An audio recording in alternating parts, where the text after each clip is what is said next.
Sa kalooban ng Ama, kaya kitang pagalingin. Ngayon din. At magkakaroon ka ng magandang kwento.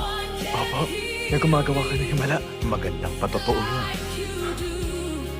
Pero may ilang dosena na pwedeng magsabi nun.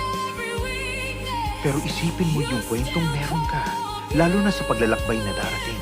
Kung hindi kita pagagalingin, ihahayag nun na pinupuri mo pa rin ang Diyos sa kabila ng kalagayan mo. Mas pagtuunan ng pansin ang bagay na mahalaga higit pa sa iyong kalagayan.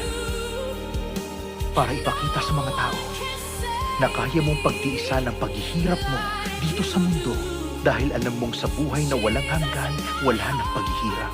Sa palagay mo, ilang tao ang pinagkakatiwalaan namin ng Ama tungkol doon? Hindi marami. Pero yung mga kasama ko, masigit sila.